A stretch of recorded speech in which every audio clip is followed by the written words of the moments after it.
The temperature outside had dropped to 11 degrees Fahrenheit by the time I got home from work that Tuesday evening, and I already knew from the weather app on my phone that we were looking at the worst cold snap our little suburb had seen in about 15 years. The roads were glazed over with black ice. My driveway had a solid inch of packed snow on it that I had to crunch through just to get to my front door, and the wind was doing that particular January thing where it cuts straight through your coat like it has a personal grudge against you. I was cold, I was tired, and all I wanted to do was get inside, crank the thermostat, and warm up with something hot to drink. What I did not want, and what I absolutely was not expecting, was to find a bright orange violation notice taped to my front door telling me that I was in breach of HOA regulations. I stood there on my front porch in the biting cold, my breath making little clouds in the air, and I read that notice 3 times just to make sure I was understanding it correctly. The notice informed me, in very official-sounding language, that I, Sean Kellers, was in violation of Ridgewood Pines HOA Community Standards Section 7, subsection 4B, which apparently governed the use of motorized mechanical equipment on residential properties. The specific complaint was that I had connected a portable generator to my home's heating system without prior HOA board approval, and that I had exactly 48 hours to disconnect said generator or face a daily fine of $150. I want to be clear about something before I go any further, because context matters enormously here. The reason I had connected that generator to my heating system was not out of laziness, stubbornness, or any desire to antagonize anyone. The reason was that the natural gas supply in our neighborhood had been interrupted 3 days earlier due to a main line rupture caused by the ground freezing and shifting. The gas company had been out. They were working on it. They estimated repairs would take another 4 to 7 business days. And in the meantime, I had no heat source in a house where the outdoor temperature was going to drop to single digits overnight. I had 2 options: go stay in a hotel for a week, or use the portable generator I had purchased specifically for emergency situations to power the electric resistance backup coils in my heating system. I chose option 2, which any reasonable person would call good sense. None of that, apparently, mattered to Vicky Fairbanks. Vicky Fairbanks was the kind of HOA board member who treated the neighborhood like it was her personal estate, and the rest of us were just renting space in it. She had been on the Ridgewood Pines HOA board for 6 years.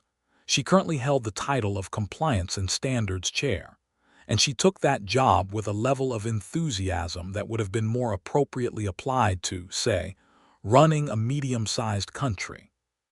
She had a particular talent for finding violations that nobody else had ever noticed and nobody else cared about.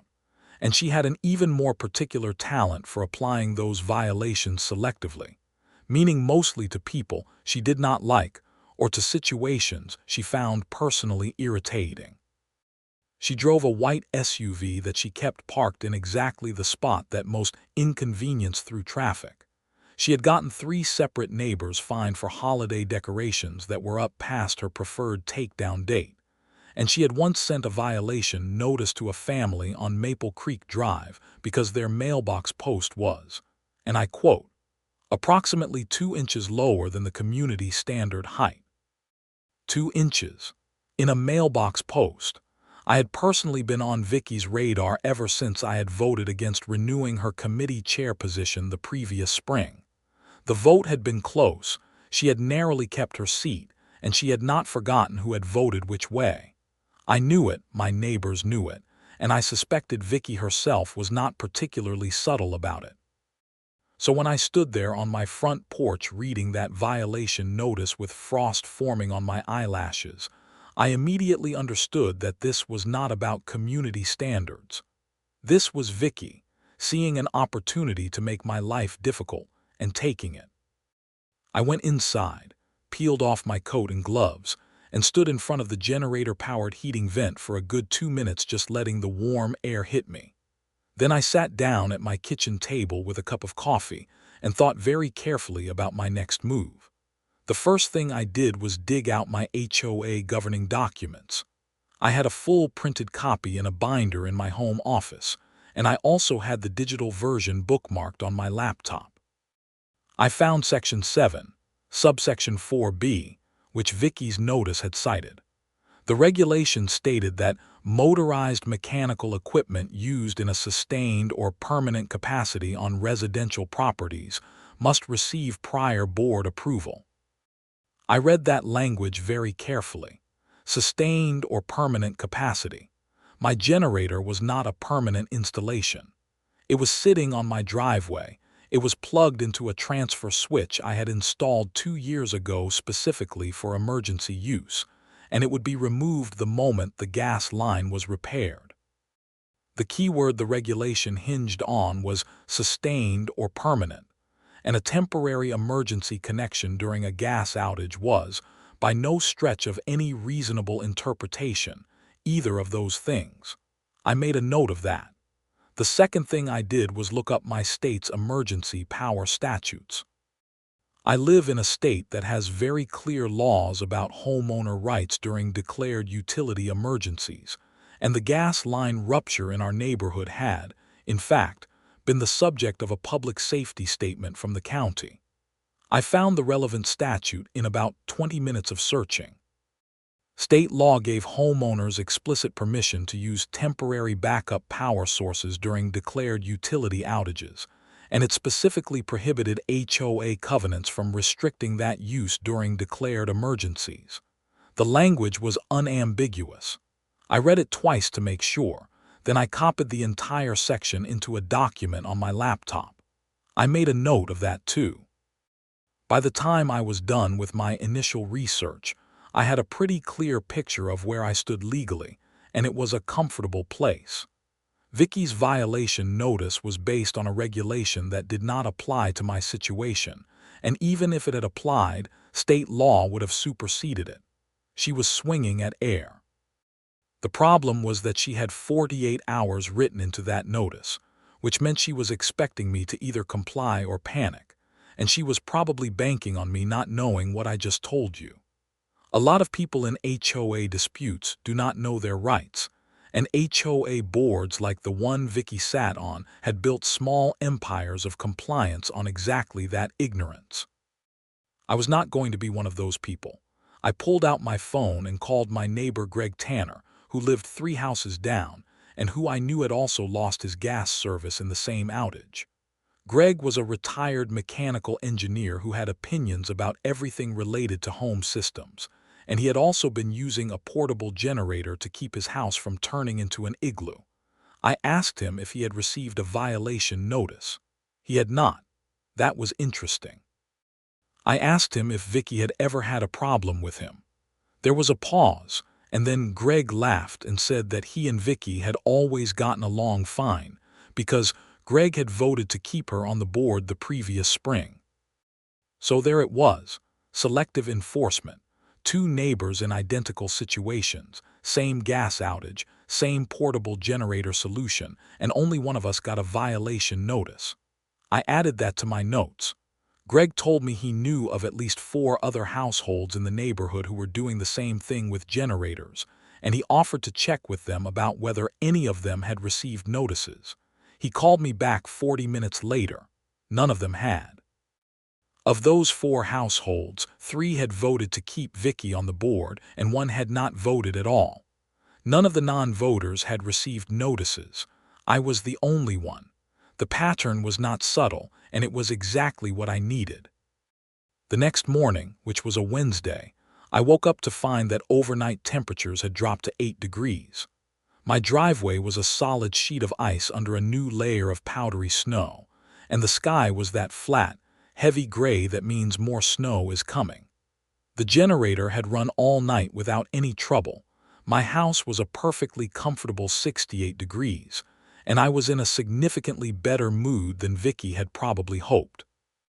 I made breakfast, cleared the driveway with my snowblower, and then sat down to write a formal response to the violation notice. I addressed it to the full HOA board, not just to Vicky. That was intentional.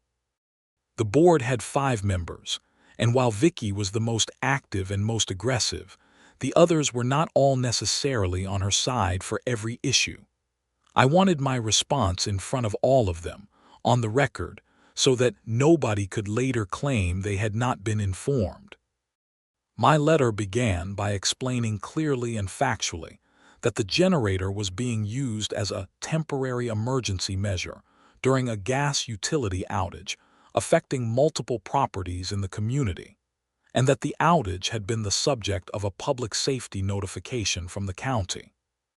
I quoted the HOA's own Section 7, subsection 4B language back to them, and explained in straightforward terms why my situation did not qualify as sustained or permanent use. Then I cited the state statute by its exact code number, quoted the relevant language in full, and explained that state law explicitly protected my right to use temporary backup power during a declared utility emergency, and that this protection could not be overridden by HOA covenants. I noted, politely but clearly, that any attempt to fine me under these circumstances would constitute a violation of state law and would expose the HOA to legal liability. Then I added a paragraph noting that I had become aware that at least 4 other households in the community were using portable generators under identical circumstances, without having received any violation notices, and that I had documented which households those were, and how they had each voted in the most recent HOA board elections. I stated that this information suggested a pattern of selective enforcement, which could constitute harassment and potentially a fair housing violation, depending on how it was characterized. I said I was keeping a full record of all communications, and that I had consulted with a real estate attorney about my options. That last part about the attorney was mostly preemptive. I had not yet called an attorney, but I had looked up 2 in my area who handled HOA disputes, and I fully intended to call one if needed. The implication that I had already done so was a calculated move, and I was comfortable with it. I printed 3 copies of the letter, kept one for my records, sent 1 certified mail to the HOA's registered address, and hand-delivered one to the management company office in person so I could get a signed receipt. I also emailed it to the HOA board's general contact address, which put it in writing in a format that was time-stamped and easily forwarded. The response from Vicky came faster than I expected. I got a call that afternoon, and I want to say that Vicky's voice had a particular quality when she was irritated, kind of clipped and overly precise, like she was trying very hard to sound calm while actually being the opposite of calm. She told me that my letter was noted, but that the board's position was unchanged, that the regulation in question applied to my situation, and that the fine clock was still running. I let her talk. When she finished, I told her, very calmly, that I respected her position and that I wanted to make sure we were both operating with complete information, and that I had already sent the letter certified mail to the HOA's legal address, and that the attorney I was working with had reviewed the state statute and concurred with my interpretation. I asked if the board had their own legal counsel they wanted to run this through before the fine was officially issued, because once the fine was on the books it would need to be officially challenged, and that process, I had been told, could get expensive for the party who lost. There was a pause that I enjoyed quite a bit. Vicky said the board would review the matter further and get back to me. I thanked her cheerfully and we hung up. That evening, I got a text from my neighbor Carla Russo, who lived directly across the street from me and who I was friendly with. Carla told me that Vicky had been going door to door earlier in the afternoon, apparently trying to build support among neighbors for some kind of action against me. Carla said she had watched Vicky do this from her living room window, and that at least 2 households Vicky had approached had turned her away at the door. Carla herself had told Vicky flatly that she thought the whole thing was ridiculous and that people needed their heat. Vicky apparently had not taken that well. I appreciated Carla's update, but it also told me something useful. Vicky was not operating with full board backing on this. If she had the board solidly behind her, she would have just let the process work rather than going around the neighborhood trying to drum up support herself. She was improvising, which meant she was less confident than she was letting on. What happened next shifted things considerably. Thursday morning, I woke up early, around 6, because my phone was blowing up with messages from the Ridgewood Pines neighborhood Facebook group. I lay in bed and scrolled through them, and what I found was that sometime around midnight, the temperature had dropped to 6 degrees. The roads had become essentially impassable due to a combination of ice and blowing snow, and a pipe had burst in the Hendersons' house at the end of the street because their heating had failed. Tom and Diane Henderson were in their late 60s. Tom had just had knee surgery 3 weeks earlier, and they had not had a generator. They had been trying to manage with electric space heaters, one of which had tripped a circuit and left them without even that. And when the temperature had plunged in the early morning hours, a pipe in their basement had burst. Tom and Diane were currently at their son's house across town. Their basement had flooded, and the situation was pretty bad. This was not Vicky's fault directly, to be fair, but it crystallized something that the neighborhood had been feeling but not saying out loud, which was that the gas outage in the middle of a historic cold snap was a genuine emergency, and that anything the HOA was doing to make managing that emergency harder was not just obnoxious, it was potentially dangerous. The comments on the Facebook post were not kind to Vicky. A lot of people had seen her going around the neighborhood the previous day trying to build her case against my generator, and in the context of what had just happened to the Hendersons, that effort looked a lot uglier than it might have looked otherwise. I posted a factual summary of the situation in the Facebook group. I explained the gas outage timeline. I explained my generator setup. I explained what Vicky's violation notice had said, and I explained clearly what the state law said about emergency power during utility outages. I kept the tone neutral and informational. I am not really a drama-stirring person by nature, but I also believe that community members have a right to know when their HOA is doing something that affects them, and this was starting to affect a lot of people. The response was enormous. By noon that day, I had over 60 comments on my post, the overwhelming majority of which were supportive, and several of which were from neighbors who said they had generators too, and were now worried about getting violation notices. 3 neighbors told me they wanted to attend the next board meeting and speak on the issue. 2 people asked me to share the state statute language so they could save it in case they needed it. Greg Tanner wrote a long comment that was essentially a technical breakdown of why generator-to-heating system connections were safe and standard practice, which got a ton of positive responses because Greg has that retired engineer credibility thing going for him. Then something interesting happened. One of the other board members, a quiet guy named Paul Ackhaffer who mostly stayed in the background and had never given anyone much trouble, sent me a private message through the neighborhood app. Paul told me that he had not been consulted about the violation notice before it was issued, that he had concerns about the legal basis for the fine, and that he had requested an emergency board meeting for that evening to discuss the matter properly. He said he thought the situation needed to be handled differently. He was careful and diplomatic about it, but the message between the lines was pretty clear. He was not with Vicky on this. I wrote back and thanked him, told him I would be available for the meeting, and that I was happy to provide documentation to the full board. The emergency board meeting that evening was held over video call because, obviously, nobody wanted to drive in those conditions if they could avoid it. The roads were genuinely terrible.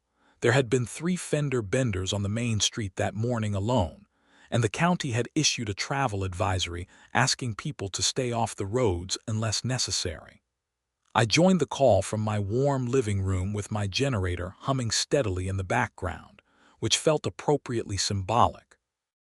There were 5 board members on the call: Vicky, Paul, a woman named Linda Chu who ran the landscaping committee, a man named Dave Borkowski who mostly focused on finances, and a relatively new member named Rachel Soto, who had joined the board only about 7 months earlier. I had met Rachel a couple of times and got the impression she was thoughtful and took the role seriously without being on any kind of power trip about it. Vicky opened the meeting with a prepared statement that was pretty much a repackaging of the violation notice, with some additional language about how the generator created noise issues and aesthetic concerns for the community. I had actually looked into the noise ordinance specifically, and the generator I own runs at 62 decibels, which is within the city noise ordinance limits and well within any reasonable interpretation of the HOA's own noise guidelines. I had documented that too. I waited for my turn, which Paul made sure I got by formally asking Vicky to let me present my case before the board made any decisions. Vicky visibly did not love that, but she could not really object without looking like she was rigging the process. I walked the board through everything. The gas outage, the county public safety notice, the Section 7 language and why it did not apply, the state statute and what it said, the selective enforcement data comparing my situation to the 4 other households using generators, and the Henderson situation as context for why restricting emergency heating equipment during a declared utility emergency was the wrong direction for the community.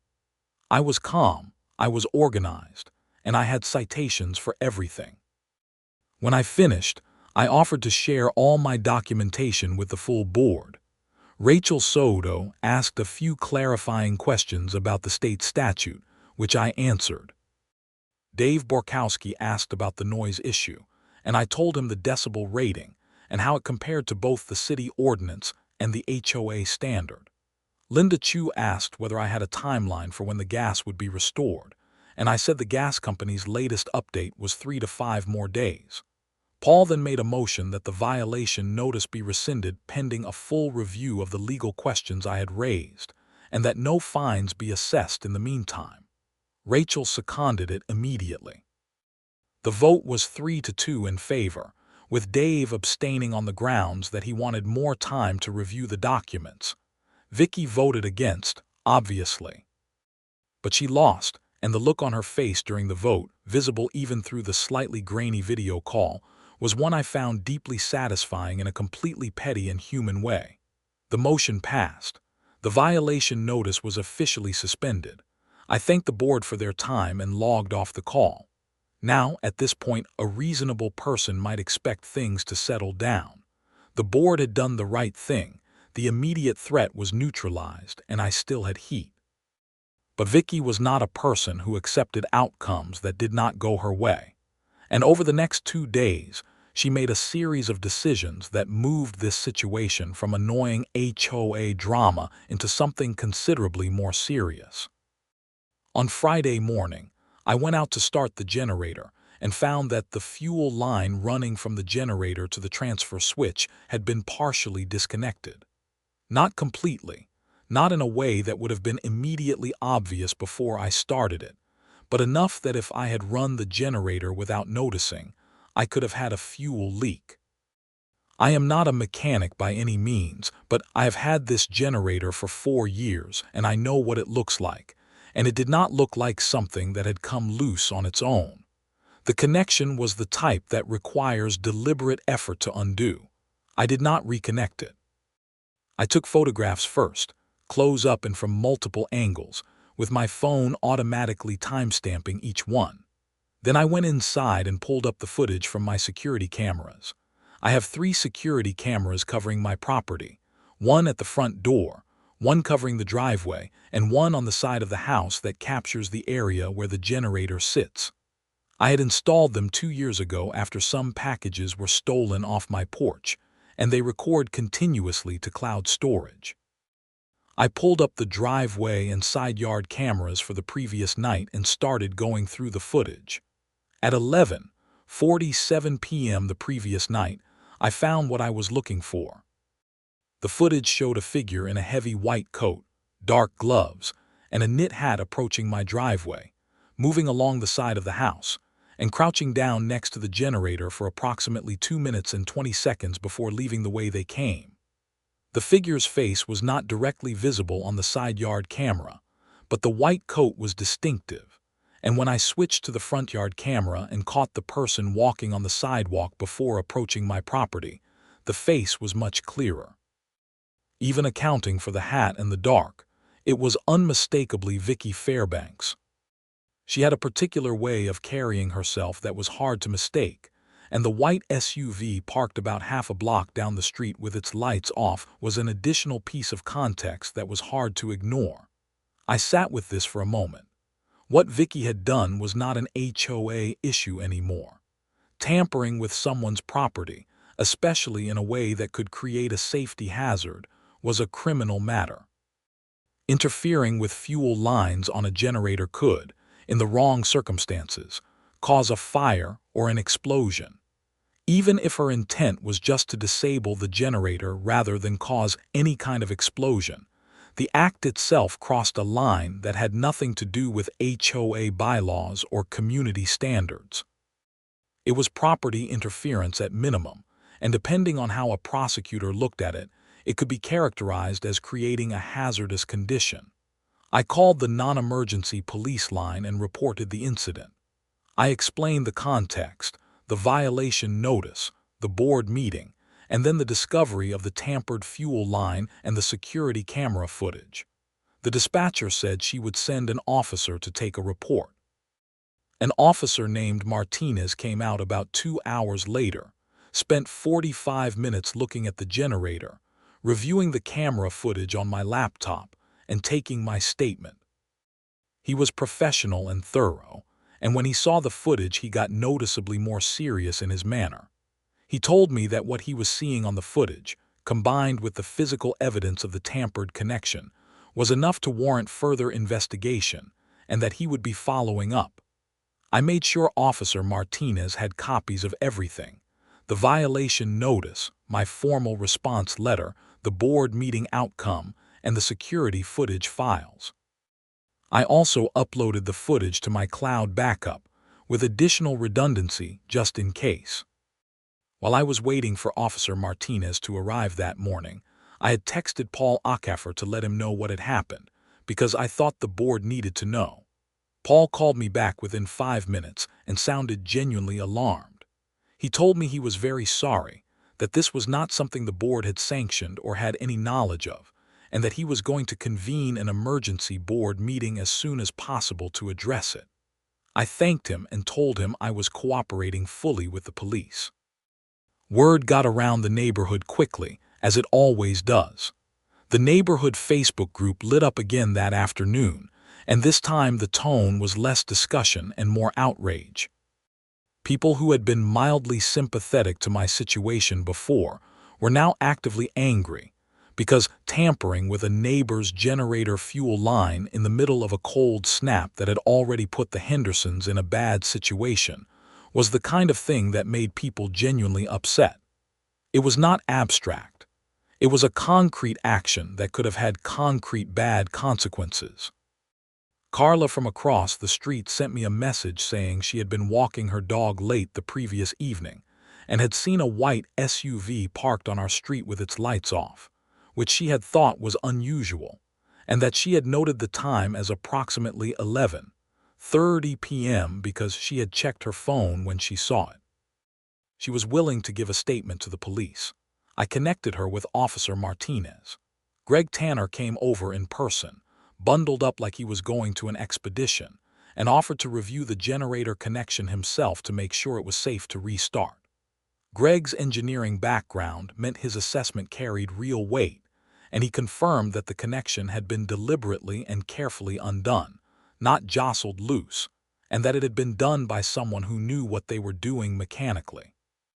I was not sure whether that made things better or worse, but I included it in my notes.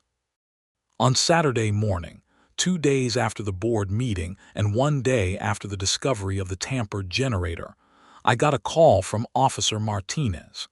He told me that he had reviewed all the evidence, had spoken with a detective at the department, and that they were going to move forward with an investigation focused on Vicky Fairbanks. He also told me that in reviewing the footage further they had found something I had missed. When Vicky had left my property and walked back down the street to her SUV, she had apparently stopped at the generator of another neighbor, a couple named the Pattersons who had also been using a generator during the outage. Their generator fuel line had also been tampered with, discovered that morning when Mr. Patterson had gone to check on it. The Pattersons' camera footage showed the same figure in the same white coat. So now the investigation covered two separate incidents of property tampering. The detective who had taken over the investigation went to Vicky's house that Saturday afternoon. I found out about what happened there from multiple sources later, including Paul Acaffer, who had been in contact with the detective, and from Carla, who had a pretty good view of the street from her living room window and had been paying attention.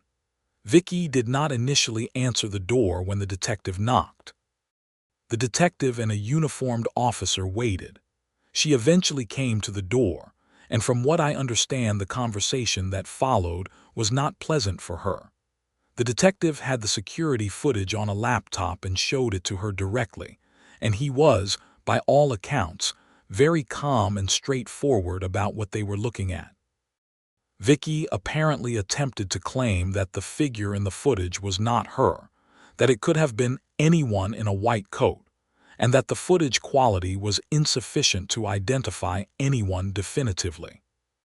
The detective pointed out that one of the footage timestamps had captured her directly in front of my front door camera, in good lighting, at close range, and that the resolution was quite sufficient.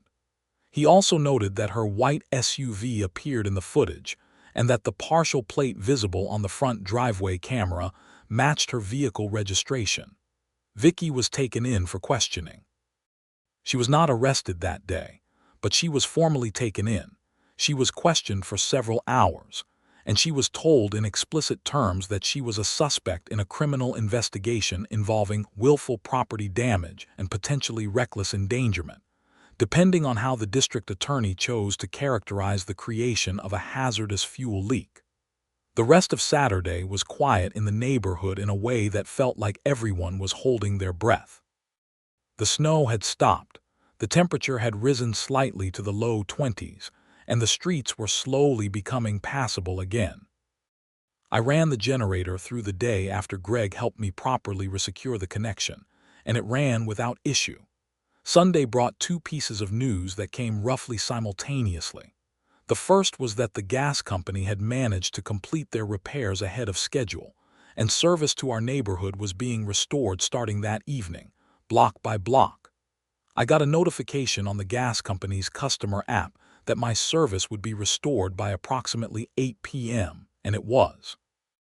The furnace fired up on schedule. The familiar sound of the gas burner kicking on was probably the best sound I had heard in a week, and I shut down the generator with genuine relief and moved it back into the garage. The second piece of news was that the HOA board had called a special general meeting for the following Saturday, open to all residents, to address what they were diplomatically calling recent events related to community standards enforcement and resident concerns. Paul Acaffer had organized it, and the notice he sent out to all residents was notably frank about the fact that the board needed to address serious concerns about the handling of the gas outage situation and the conduct of a board member. He did not name Vicky explicitly in the general notice, but given that the entire neighborhood had been watching the situation unfold in real time through the Facebook group and through word of mouth, everyone knew exactly what the meeting was going to be about. The following week was occupied with the gas service being fully restored across the neighborhood, roads being properly cleared, the neighborhood slowly returning to something like normal, and the ongoing police investigation into the generator tampering. The Hendersons came home to deal with their burst pipe and flooded basement, which was covered by their homeowner's insurance, but was still a significant ordeal. Several neighbors organized to help them with cleanup, which I thought was genuinely good and also a nice contrast to the HOA drama that had been consuming everyone's attention. On Thursday of that week, I got a call from Officer Martinez again. He told me that the district attorney's office had reviewed the case and was moving forward with charges against Vicky Fairbanks.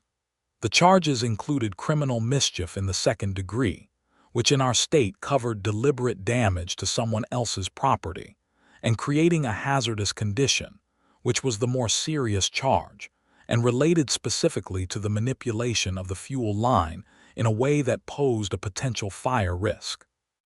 These were misdemeanor and low-level felony charges respectively, and the DA had decided that given the circumstances, including the cold weather, the context of an ongoing heating emergency, and the fact that Vicky had targeted two separate properties, the felony charge was appropriate for the second-degree count. Vicky had been formally charged and was being processed through the system. She would appear before a judge for arraignment the following week. I want to be honest about how I felt about that. I did not feel triumphant exactly. Vicky was a person, she had a family, and the consequences she was now facing were significant, but she had made choices. She had received a legal and formal letter explaining exactly why her violation notice was wrong. She had lost a board vote. She had been given every opportunity to stand down gracefully, and instead she had gone to my neighbor's property in the dead of night during a dangerous cold snap and tampered with safety-critical equipment. Whatever came next was the result of those choices, not mine. The general community meeting the following Saturday was held in the community center, which was a large room in the neighborhood's shared facility building. I want to say there were about 60 people there, which for a Ridgewood Pines community meeting was an extraordinary turnout. People sat in folding chairs arranged in rows. A lot of people were drinking coffee from the urns someone had set up in the back, and the general vibe was that of a community that had been through something together and was ready to talk about it honestly. Paul Ackhaffer ran the meeting. He was methodical and fair about it. He opened by acknowledging that the last 2 weeks had been difficult for the community for multiple reasons.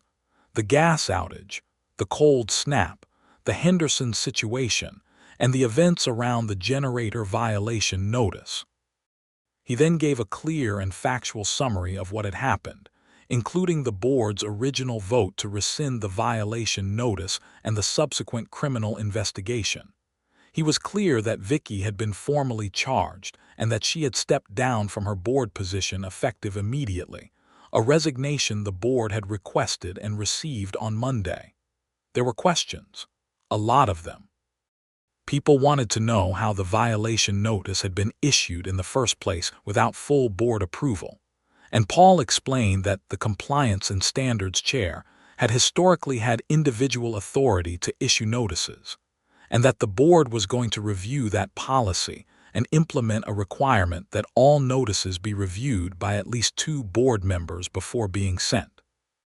People wanted to know about the selective enforcement issue, and Paul acknowledged it directly, said it was a serious problem, and said the board was committing to a review of all enforcement actions over the preceding 2 years to identify any patterns of selective application. I spoke briefly when Paul invited me to. I kept it simple.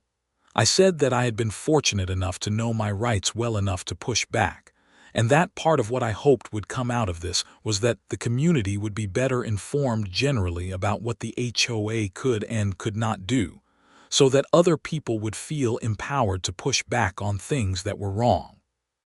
I said I had no hard feelings toward the board as a body, that I thought Paul and Rachel and Linda had handled a difficult situation with integrity, and that I was glad the community was having this conversation. A woman in the third row who I did not know well raised her hand and said she had received a violation notice the previous summer for a garden hose reel that was, quote, visible from the street, and that she had just paid the fine because she had not known she could challenge it. Several people around her nodded. Someone else mentioned a notice they had gotten for a trash can that had been visible on a non-trash day. It became clear, pretty quickly, that Vicky had been running a fairly aggressive fine operation over the past several years, and that a lot of people had paid fines they probably did not actually owe, rather than going through the stress of fighting them.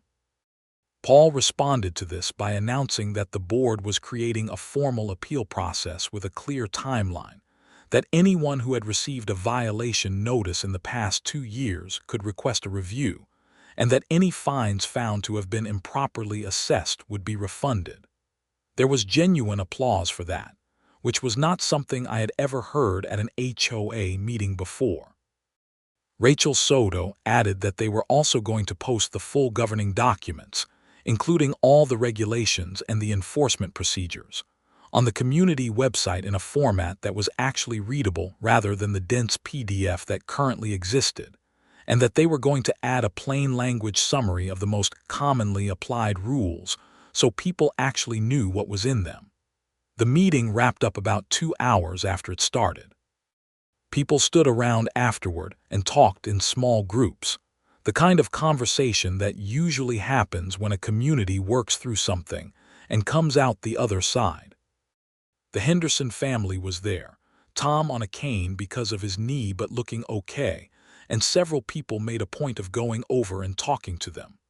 The neighborhood felt, and I know this sounds a little corny, more like a neighborhood than it had in a while. The following week I ran into Greg Tanner while I was clearing the last of the snow from my driveway. The sun was actually out. The temperature had climbed back up to the mid-20s, which felt almost warm by comparison to what we had just been through, and the street was finally fully clear of ice. Greg said he was glad things had worked out, and I said I was too. We talked for a few minutes about the board meeting and about what had happened with the police investigation. Greg said something that stuck with me, which was that the whole situation had been a perfect example of what happens when someone is given a small amount of power over other people without any real accountability, and that the fix was not complicated. It was just transparency and consistent rules applied the same way to everyone. I thought he was right. Vicky's arraignment happened about 10 days after the meeting. She pleaded not guilty, which was her right.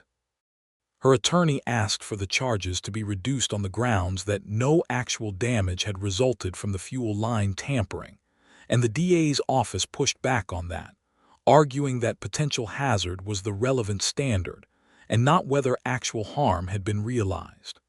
The judge set a trial date several months out and released Vicky on her own recognizance, which was standard for charges at this level.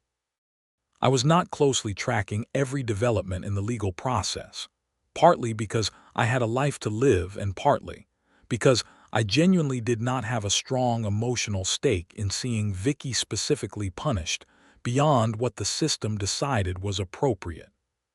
She had already lost her board position, she had already been publicly exposed, and the community had already changed how it was operating as a result of her actions. The legal system would handle the rest of its part. What I cared about more was how the neighborhood had changed. The new appeal process was real and not just a promise, because 3 weeks after the community meeting, the first batch of reviewed violation notices resulted in 6 fines being refunded. One of those was the woman from the meeting, who had paid the fine about the garden hose reel. She posted about it in the Facebook group, said she had gotten a check in the mail and a written apology from the board, and that she had not expected that. Several people replied saying that was how it should work. The board also filled Vicky's vacant seat with a new member, a younger guy named Marcus Webb, who had come to the community meeting and asked several pointed but constructive questions about enforcement policy. Paul had approached him afterward and asked if he would be interested in joining the board, and Marcus had said yes. Marcus turned out to be thoughtful, practical, and genuinely interested in the actual community management aspects of the role rather than the enforcement authority aspects, which was exactly what the board had been missing. By the time February rolled around and the worst of winter had passed, the neighborhood had a different feel to it. The community Facebook group, which had previously been mostly a place where Vicky posted violation reminders, had become an actual community resource. People posted about shared snow removal resources, about which local contractors were reliable, about the best places to buy road salt in bulk. The Hendersons posted an update about their basement repairs and got a flood of supportive responses. Greg Tanner posted a long and surprisingly funny write-up about generator maintenance for home heating systems, which got more engagement than anything else on the group in months. As for me personally, I went back to my normal life. I went to work. I maintained my house. I occasionally attended board meetings when there was something that seemed worth showing up for. The generator went back to its proper place in the garage corner where it lived between emergencies, connected to nothing, just waiting to be useful again if it was ever needed. I hoped it would not be needed for a long time. One evening toward the end of February, I was out shoveling the last snowfall of the season off my driveway. Nothing major, just a few inches that had come down overnight. It was the kind of pleasant winter evening where the air is cold but not brutal, the snow is dry and light, and the neighborhood is quiet and a little bit beautiful under the white. Carla came out to do her own driveway at about the same time, and we waved at each other across the street.